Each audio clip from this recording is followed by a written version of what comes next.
अस्सलाम वालेकुम नाजरीन, मैं हूं अब्दुल अयाज। आइए देखते हैं आज का खबरनामा। कंचनबाग पुलिस स्टेशन हदूद के इलाके ओवैसी हॉस्पिटल के करीब एक शख्स को इलेक्ट्रिक शॉक लगने की वजह से वो मौके पर ही फौत हो गया। मुकामी अवाम का कहना है कि उन्होंने इलेक्ट्रिसिटी डिपार्टमेंट में कई बार इस ट्रांसफार्मर को हटाने की शिकायत की, लेकिन उन्होंने अभी तक कोई एक्शन नहीं लिया। आइए देखते हैं हमारे नुमाइंदे सैयद अजीम की ये रिपोर्ट। कब से हैं यहाँ पे? नहीं, ये जंक्शन ये बिल्डिंग बनने के बाद से है यार? जमाना से है, जमाने से 15-20 साल यही हाइट पे है जंक्शन?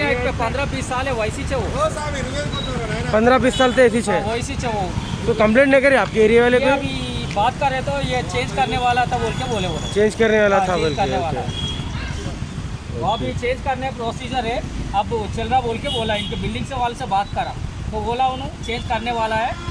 वो अभी अब तुरंत का भी एक महीना 2 महीने में करते बोल के बोले वो। आपके एरिया वाले का भी चेंज करो बोल के नहीं बोले? डेंजर ही है ना आपके एरिया को ये? वो ये इनसे बात कर रहे हैं, हमारा लोकल करंट वाला रहता ना। अच्छा। उनसे बोले तो चेंज करना है, डेड एंड का है ना, अच्छा। टर्निंग का है ना, हाँ। तब तो भी डेंजर है, करना है बोल के बोले, मगर कहाँ पर करते कब करते वो पूरा नहीं बोले हमारा। करे नहीं, लेकिन हो गया आज एक्सीडेंट।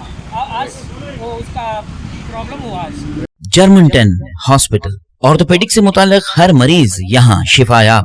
बैनुल-अक़वामी शोहरत याफ्ता और इनाम याफ्ता doctor Mir Jawad Zar Khan, senior orthopaedic surgeon, advance operation theatre, ICU, digital x ray, laboratory, physiotherapy, pharmacy, sharing और प्राइवेट रूम्स, लेडी डॉक्टर्स और डॉक्टर अर्जुमन सुल्ताना गैनाकोलॉजिस्ट की खिदमात हासिल। वाजबी फीस और मुकम्मल सहूलियात से हजारों मुतमईन। एम्बुलेंस से आरास्ता जर्मनटन orthopaedic hospital, pillar number 150, Attapur, Hyderabad. खबर है शहर की, खबर है गाँव की, खबर है सारी दुनिया की। 7H न्यूज पसंद आए तो लाइक कीजिए, शेयर कीजिए और सब्सक्राइब करना ना भूले। 7H news.